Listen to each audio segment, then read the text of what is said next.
한 해의 시간이 벌써 다 지나가고 2024년도 이제 12월 이제 몇 주를 남지 않은 오늘 주일입니다. 지난 한 해의 시간 동안에 여러분의 삶을 되돌아보실 때에 아마 자랑스러운 일들, 또 기쁘고 즐거웠던 일들도 여러분 많이 있으실 것입니다. 그러나 또 한편으로 보면 남들은 잘 알지 못하지만 하나님 앞에서 나의 부끄러운 모습들이나 또 후회스럽고 또 연약했던 그런 시간들도 아마 분명히 있었으리라고 생각이 듭니다. 개인적으로는 우리가 관계 속에서 하나님 앞에서나 사람들에게나 여러 가지 마음의 상처를 주기도 했었고 잘못을 범한 일들도 아마 분명히 있을 것 같습니다.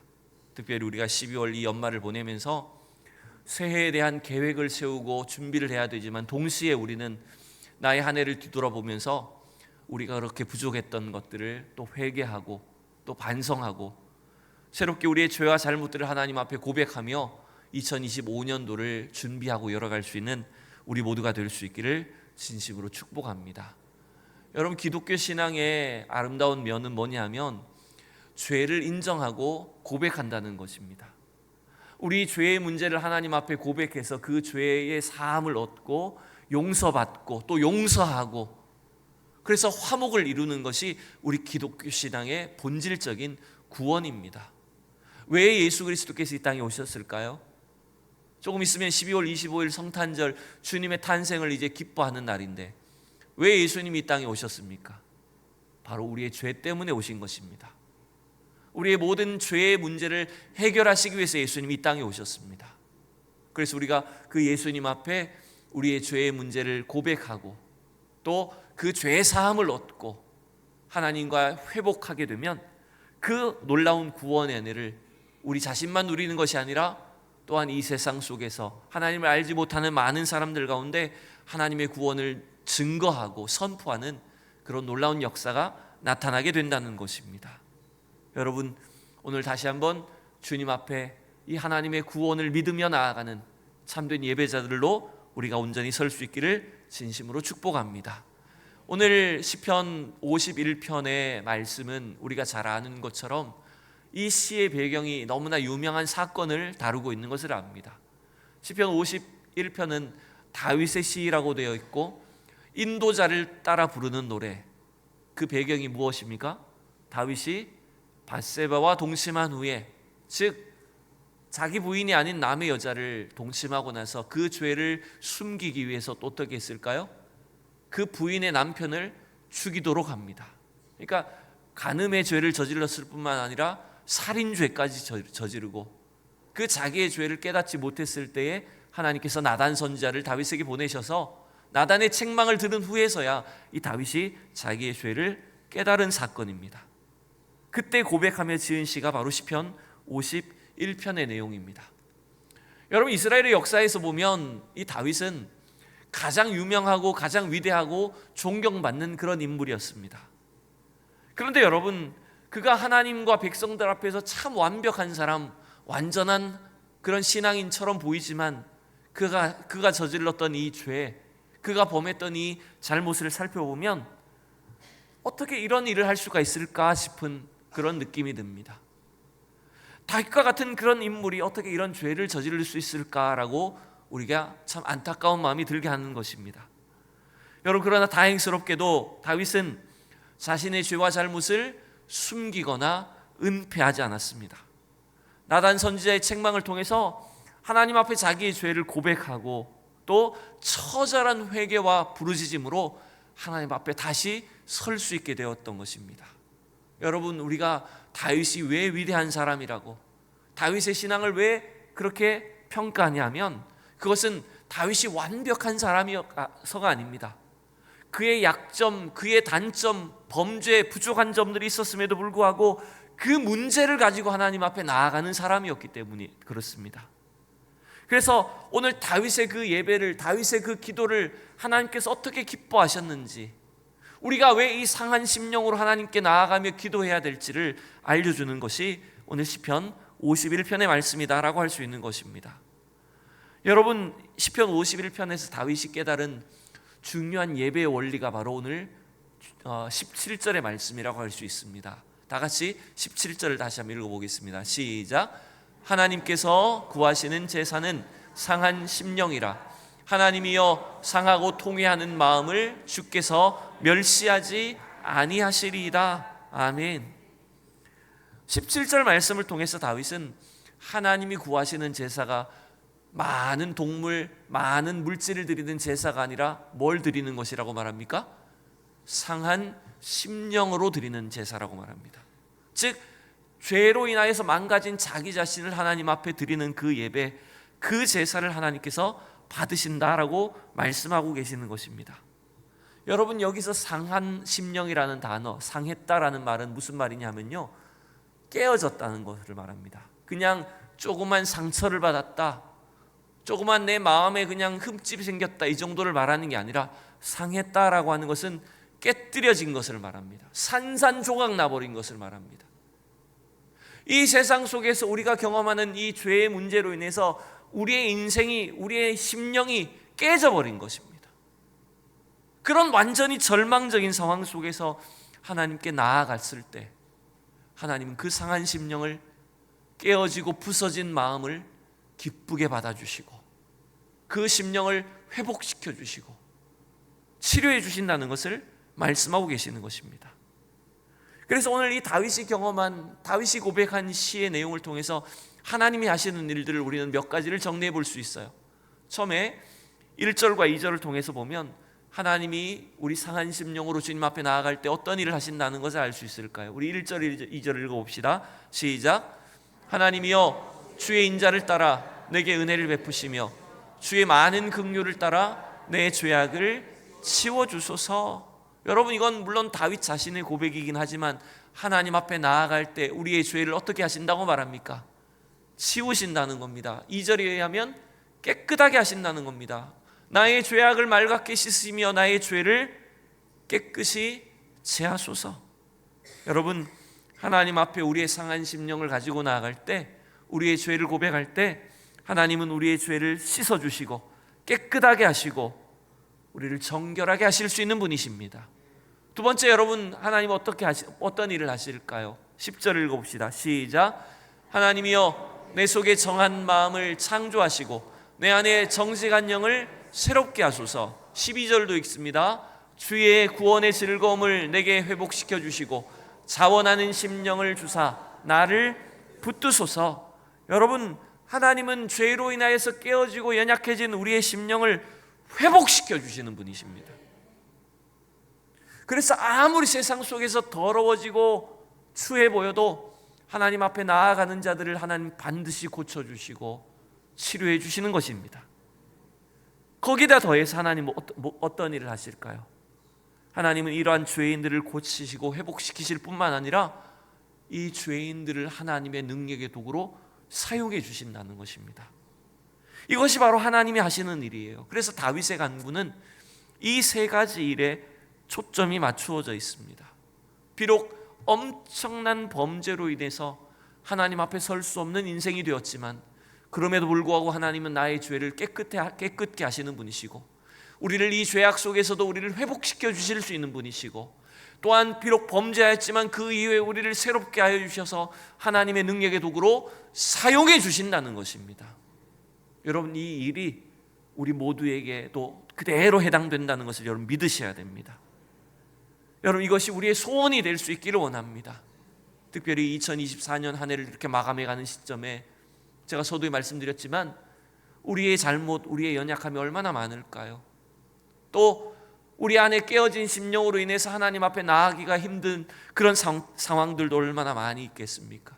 그러나 다시 한번 이 다윗과 같은 이러한 간절한 고백으로 상한 심령으로 주님 앞에 나아갈 때 주님이 행하시는 그 놀라운 치료와 회복과 구원의 역사를 우리가 다 함께 경험하는 우리 성도들이 다 될 수 있기를 진심으로 축원합니다.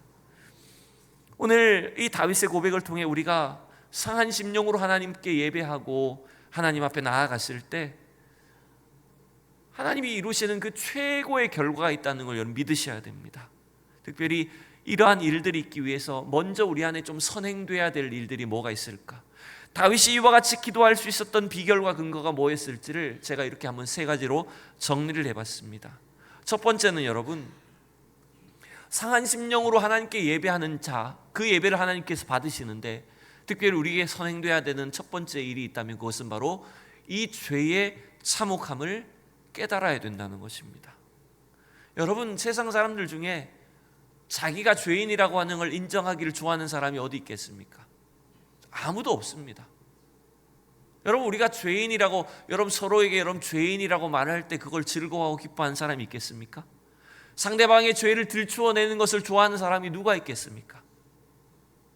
그런데 여러분, 오늘 다윗이 하나님 앞에 이렇게 자신의 죄를 고백할 수 있었던 비결이 뭘까요? 그것은 바로 이 죄가 얼마나 참혹한지를 처절히 절감했기 때문입니다. 깨달았기 때문입니다. 그걸 지식으로 머리로 알았다는 것을 말하는 것이 아닙니다. 죄로 인해서 그의 다윗의 심령이 산산조각 나버렸다는 것입니다. 그걸 우리가 3절과 6절을 통해서 알 수 있어요. 3절과 6절을 이어서 읽습니다. 시작. 무릇 나는 내 죄과를 아오니 내 죄가 항상 내 앞에 있나이다. 내가 죄악 중에 출생하였음이며 어머니가 죄 중에서 나를 잉태하였나이다. 여러분, 다윗이 자신의 죄악됨을, 자신의 죄성을 얼마나 뼈저리게 처절하게 지금 고백합니까? 자신의 죄를 안다고 말합니다. 그리고 그 죄가 내 안에 항상 있다고 말합니다. 좀 지나친 표현처럼 보이지만 내가 죄악 속에서 어머니의 태에서 잉태되었고 출생했다고 말합니다. 어머니가 죄를 저질렀다는 표현이라기보다는 인간은 태어날 때부터 근본적으로 죄인이다라고 하는 것을 다윗이 인정하는 것을 말합니다. 여러분, 이 세상은 죄를 죄로 여기지 않는 시대 속에 우리가 살고 있습니다. 여러분, 우리가 이 땅 속에서 왜 고통당하는지 아십니까? 사람들이 죄를 인정하지 않기 때문입니다. 자신의 죄를 얼마든지 감출 수 있다고 생각하고 겉으로만 번지르르하게 포장하는 겁니다. 우리가 가끔, 제가 이제 설거지를 하거나 방 청소를 하거나 이렇게 하면 저희 집사람한테 욕을 먹는 게 이유가 있습니다. 왜냐하면 보이는 데만 청소하는 겁니다. 겉으로 보이는 데만 대충 번지르르하게 해놓는 겁니다. 그러나 살짝 들춰보면 어떻게 됩니까? 살짝만 가려진 곳을 열어보면, 들춰보면 거기에 먼지가 가득하고 더러운 것이 그대로 남아있을 때가 많은 겁니다. 마치 이것처럼 죄의 문제도 그런 거예요. 우리 속에 이 도사리고 있는 이 죄의 문제가, 이 죄의 씨앗들이 하나도 근본적으로 해결되지 않은 채 그냥 겉으로만 대충 닦아놓는 거예요. 그러고 나는 마치 죄가 없는 사람인 것처럼 이렇게 살아가는 거예요. 더군다나 이 죄인들인 우리 인간들은 자기의 죄를 깨닫고 자기 죄를 인정하기보다는 어떻게 합니까? 날마다 남의 죄를 바라보는 겁니다. 남의 잘못을 지적하는 겁니다. 여러분, 제가 정치 이야기를 하지 않습니다만은 우리 대한민국의 이 정치가, 우리 대한민국의 이 상황이 이렇게 불행하게 된 것, 이렇게 위태로운 상황에 이르게 된 이유가 뭡니까? 그것은 전부 다 남의 죄만 지적하기 때문입니다. 너의 잘못만 지적하고 남 탓만 하기 때문이라는 겁니다. 여러분, 우리가 정말로 깨끗하게 되기를 원한다면 우리 안에 우리 스스로 우리의 숨겨진 죄를, 우리의 이 죄의 연약함들을 하나님 앞에 고백해야 된다는 것입니다. 그래서 여러분 16절에 보면 하나님께서 제사를 기뻐하시지 아니하신다고 말합니다. 왜 그렇습니까? 이 제사는 자기의 죄는 고백하지 않은 채, 자기의 죄는 해결하지 않은 채 그냥 예물만 드리는, 형식만 드리는 제사라는 것입니다. 오늘도 하나님 앞에 나온 우리, 저와 여러분, 우리 성도들이 우리의 상한 심령 그대로, 우리의 죄와 연약함과 허물 그대로 주님 앞에 나아가며 고백하는 우리 성도들이 다 될 수 있기를 진심으로 축복합니다. 그때서야 하나님은 우리의 이 마음을, 찢어진 심령의 그 고백들을 주님께서 받아주실 것이고 우리 속에 참된 위로와 회복을 이루어 주신다는 겁니다. 여러분, 상한 심령으로 나아간다는 것은 어떤 것인지 압니까? 그것은 바로 나는 하나님 앞에 설 수 없는 존재라고 하는 것을 고백하는 것입니다. 여러분, 하나님이 나와 함께 하시지 않으면 나는 아무것도 아닙니다 라고 하는 것을 고백하며 날마다 주님 앞에 나아가는 거예요.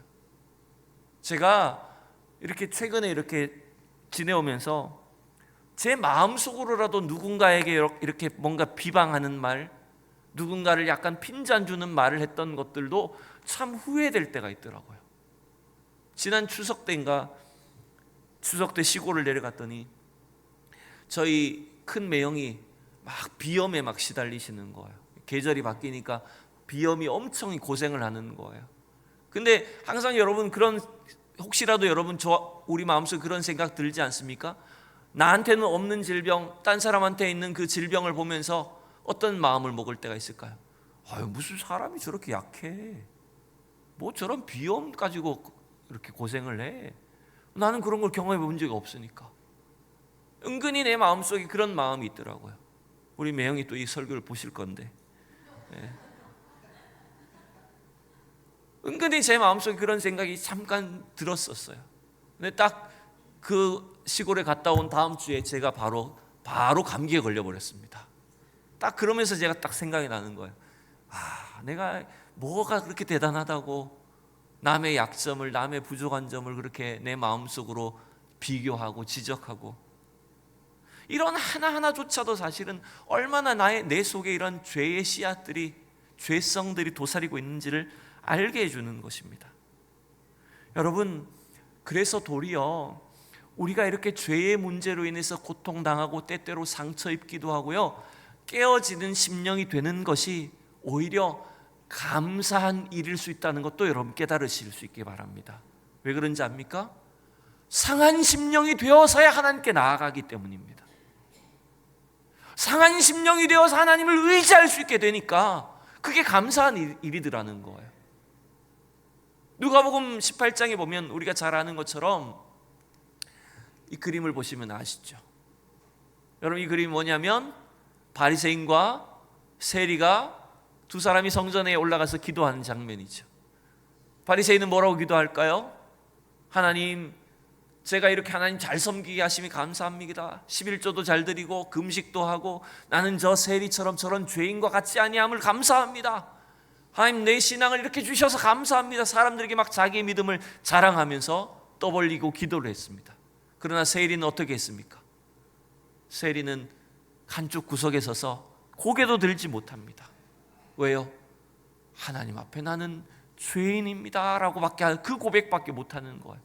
근데 여러분, 하나님 누구의 기도를 들으셨다고 말하죠? 하나님은 세리의 기도를 드렸습니다.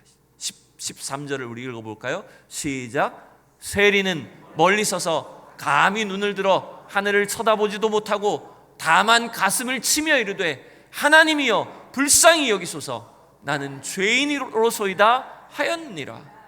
여러분, 세리의 기도가, 세리의 예배가 하나님께 응답될 수 있었던 비결이 뭡니까?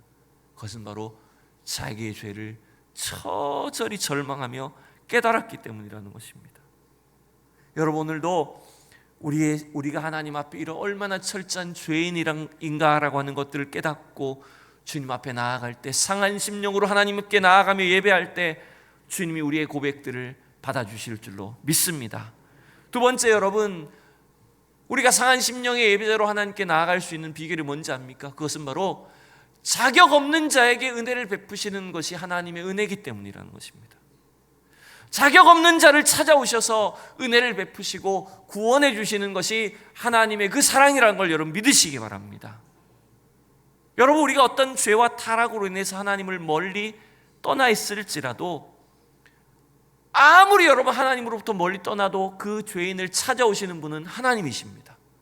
그래서 시편에 우리가 그런 말씀이 기억나죠? 내가 새벽 날개를 치며 저 바다 끝에 가서 거할지라도 하나님이 나를 찾아오신다는 거예요. 우리가 하나님의 손안에 있다는 거예요.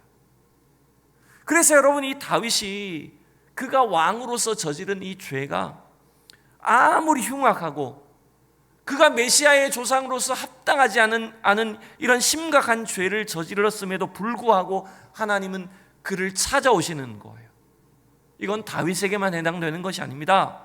사실은 모든 인생들 가운데 자격 없는 죄인들을 하나님께서 끝까지 사랑하시고 구원하시고자 하는 것이 하나님의 사랑이라고 하는 것입니다. 창세기 4장에 가보면 형과 동생 사이에 인류 첫 번째 살인사건이 일어나지 않습니까? 형 가인이 동생 아벨을 시기해서 동생을 돌로 쳐서 죽여버립니다. 그리고 땅에 묻어놓고 모른 척하며 살아갑니다. 그러나 하나님은 그 가인의 죄를 다 알고 계십니다.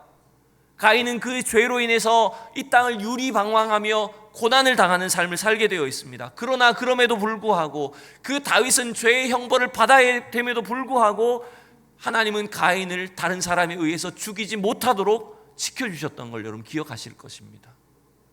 왜 그렇죠? 죽어 마땅한 인간입니다. 자격 없는 존재라는 거예요. 그럼에도 불구하고 그 죄인을 끝까지 버리지 아니하시고 그 죄인을 구원하시기 위해서 이 땅에 독생자 예수 그리스도를 보내시기까지 우리를 살리신 것이 하나님의 사랑이라는 것입니다.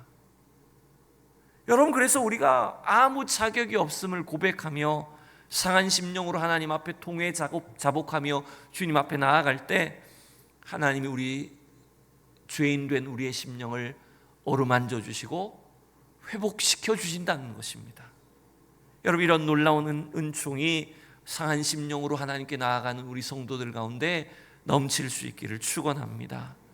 여러분, 세 번째는 상한 심령의 예배자로 하나님께 나아갈 수 있는 비결, 이유가 뭔지 압니까? 그것은 바로 우리가 상한 심령으로 하나님께 예배하며 나아갈 때 하나님은 놀라운 복과 은혜를 주시는 분이시라는 겁니다. 우리 12절부터 함께 말씀을 잠시 보시도록 합니다. 12절과 13절 시작. 주의 구원의 즐거움을 내게 회복시켜 주시고 자원하는 심령을 주사 나를 붙드소서. 13절. 그리하면 내가 범죄자에게 주의 도를 가르치리니 죄인들이 주께 돌아오리이다. 아멘. 여러분, 이게 참 얼마나 이상한 겁니까? 이 타락한 엄청난 죄를 저지른 다윗이 자기 죄를 용서해 주십시오, 나를 죽여 주십시오 라고 해도 마땅치 않은데 뭐라고 기도하고 있어요? 13절에 보니까 하나님께서 나를 회복시켜 주시면 뭘 하겠다고 말합니까?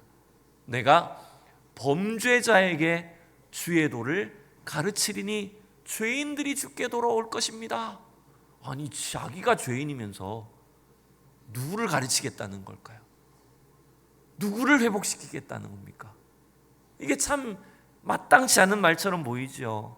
그럼에도 불구하고 다윗이 이런 고백을 할 수 있던 비결이 뭡니까? 그것은 바로 하나님이 상한 심령으로 주님 앞에 나아가는, 죄인 된 심령으로 주님 앞에 나아가서 예배하는 우리를 통해 놀라운 일을 하신다는 것을 다윗은 알고 있었다는 것입니다. 15절도 같이 보실까요? 시작. 주여 내 입술을 열어주소서. 내 입이 주를 찬송하여 전파하리이다. 여러분, 놀라운 것은 다윗이 그 심각한 죄에 깨어진 심령으로 주님 앞에 나아갔지만 그를 회복시켜 주실 때엔 하나님이 그를 위대한 도구로, 주님의 복음의 나팔수로 사용하신다는 것을 보여주고 있습니다. 여러분, 이게 하나님의 능력입니다. 상한 심령, 깨어진 심령들이 주님 앞에 나아가지만 그들을 회복시켜 주시고 치료해 주시고 세워 주셔서 하나님의 위대한 일꾼으로까지 삼으시는 것이 하나님의 능력이라는 것입니다. 우리가 수요예배 시간에 살펴보고 있는 마가복음 말씀에서 마가복음 2장에 보면 예수님께서 갈릴리 바닷가에서 사람들로부터 세금을 징수하는 한 세리를 만납니다. 여러분, 그 세리가 누구였습니까? 바로 마태였습니다. 그 당시에 여러분, 세리는 사람들이 가장 싫어하는, 가장 저주하는 그런 죄인들이었습니다. 그런데도 불구하고 예수님은 그 세리 마태를 부르시고 그의 집에 들어가셔서 함께 식사하시고 그들과 어울리셨던 겁니다. 그때 바리새인들이 얼마나 막 비방합니까? 아니, 저 예수는 왜 저 죄인들과 세리들과 함께 어울린단 말인가? 예수님의 계획은 뭐죠? 그 세리들, 깨어진 심령으로 하나님의 은혜를 구했던 그 세리들을 회복시키셔서 예수 그리스도의 제자 삼으셔서 인류 구원의 역사를 이루시는 도구로 삼으셨다는 것입니다. 그래서 그때 예수님이 이렇게 말씀하셨죠. 건강한 자에게는 의원이 쓸데없고 병든 자에게라야 쓸데있다고 하셨습니다. 주님은 의인을 위해서 이 땅에 오신 것이 아니라 죄인을 위해서 왔다고 말씀하셨던 것입니다. 여러분, 오늘 주님이 찾으시는 사람들은요, 상한 심령의 사람들을 찾으십니다. 나는 아무 문제 없어, 나는 죄가 없어, 깨끗해 라고 하는 사람들은 이와 같이 하나님 앞에 절박한 심령으로 예배를 드릴 수가 없습니다.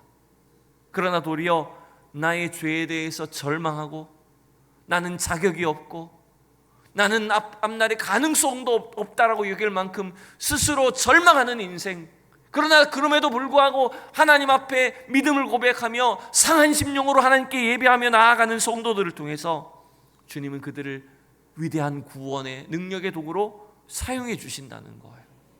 그래서 여러분, 사도 바울이 날마다 자기가 하나님 앞에 고백하는 것이 뭡니까? 성도들 앞에서도 겸손하게 자기의 신분을, 자기의 상황을 고백하는 것이 뭔지 압니까? 그것은 바로 나는 죄인의 괴수다라고 말합니다. 과거에 그랬다고 말하는 것만이 아닙니다. 나는 여전히 하나님 앞에 부끄럽고 부족하고 초라한 죄인일 뿐입니다 라고 고백하는 거예요. 그게 바로 상한 심령입니다. 우리의 이 상한 마음을 갖고 오늘 이 연말에 주님께 나아가며 예배하는 우리 성도들이 다 될 수 있기를 진심으로 축복합니다. 여러분, 우리 성도들이 믿음을 갖고 이 세상을 사는 것 자체가 여러분 상한 심령이 될 수밖에 없어요. 제가 느끼기엔 그래요. 우리는 하나님 앞에 믿음을 지키고 살고 의롭게 살아야 되는데 우리가 경험하는 이 세상의 일들은 끊임없이 우리를 깨어지게 만듭니다. 크고 작은 상처들을 받고 우리 심령이 상하게 되고 좌절하게 되고 낙심하게 됩니다. 온갖 뉴스들을 보면, 세상의 온갖 나쁜 일들을 보면 모든 화살이 나한테 오는 것처럼 느껴져요. 왜 그렇게 뉴스를 보면 목사들이 잘못한 게 그렇게 많습니까? 그러면 다 누가 상처받을까요? 제가 상처받아요. 교회의 사건 사고가 왜 그렇게 많습니까? 그러면 그게 다 나의 문제처럼 느껴져요. 나의 죄가 돼버리는 것 같아요. 근데 여러분, 그게 잘못된 일이 아니란 것도 여러분 깨달으셨으면 좋겠어요. 왜냐하면 우리는 이 세상의 그 부조리함과 죄악된 모든 문제들을 내가 상한 심령이 되어서 그 문제들을 나의 아픔으로, 나의 죄로 여기고 하나님 앞에 상한 심령으로 나아갈 때 주님이 우리를 불쌍히 여겨주시는 것입니다. 다윗을 회복시켜 주셨듯이 우리를 그 죄와 절망과 어둠, 사망의 구렁텅이 속에서도 우리를 얼마든지 회복시켜 주실 수가 있고, 우리가 죄악 속에 막 악한 길로 걸어가지 않고 하나님이 기뻐하시고 원하시는 그 믿음의 길로 걸어갈 수 있도록 우리를 불러주시는 줄로 믿습니다.